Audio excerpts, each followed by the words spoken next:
श्रीमन्नारायण दोस्तों, राधे राधे। माघ मास महात्म्य का चौथा अध्याय। श्री वशिष्ठ जी कहने लगे कि हे राजन, अब मैं माघ मास के उस महात्म्य को कहता हूँ जो कीर्तिवीर के पूछने पर दत्तात्रेय ने कहा था।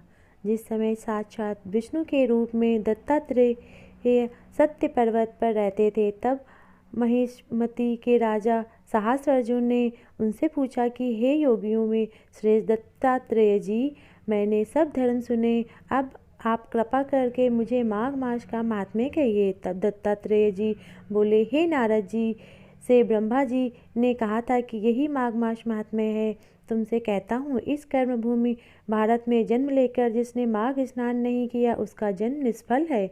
भगवान की प्रसन्नता, पापों के नाश और स्वर्ग की प्राप्ति के लिए माघ स्नान अवश्य करना चाहिए। यदि यह पुष्ट व शुद्ध शरीर माघ स्नान के बिना रह जाए तो उसकी रक्षा करने से क्या लाभ।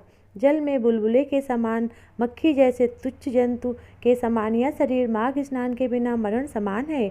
विष्णु भगवान की पूजा न करने वाला ब्राह्मण, बिना दक्षिणा के श्राद्ध, ब्राह्मण रहित क्षेत्र, आचार रहित कुल, ये सब नाश के बराबर है।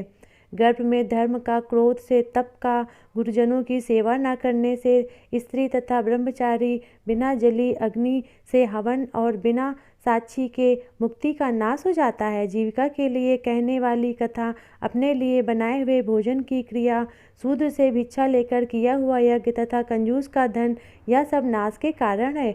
बिना अभ्यास और आलस्य वाली विद्या, असत्यवादी, विरोध करने वाला राजा, जीविका के लिए तीर्थयात्रा, जीविका के लिए व्रत, संदेह युक्त मंत्र जप, व्यग्र चित्त होकर जप करना, वेद न जानने वाले को दान देना, संसार में नास्तिक मत ग्रहण करना, श्रद्धा बिना धार्मिक क्रिया, यह सब व्यर्थ है। और जिस तरह दरिद्रता का जीना व्यर्थ है, उसी तरह माघ स्नान के बिना मनुष्य का जीना व्यर्थ है।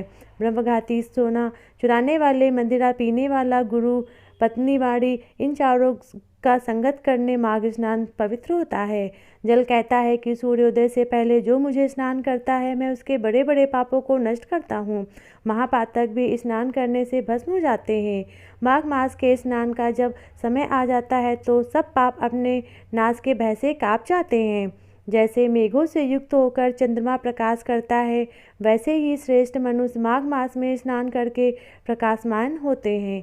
काया, वाचा, मनसा से किए हुए छोटे या बड़े, नए या पुराने सभी पाप नष्ट हो जाते हैं। आलस्य में बिना जाने जो पाप किए वो भी नाश हो जाते हैं। जिस तरह जन्म जन्मांतर के अभ्यास से आध्यात्मिक ज्ञान की प्राप्ति होती है, उसी तरह जन्म जन्मांतर अभ्यास से ही माघ स्नान से मनुष्य की रुचि होती है। यही अपवित्रों को पवित्र करने वाला बड़ा तप और संसार रूपी कीचड़ को धोने की पवित्र वस्तु है। हे राजन, जो मनवांछित फल देने वाले माघ स्नान नहीं करते, वह सूर्य चंद्रमा के समान भोगों को कैसे भोग सकते हैं।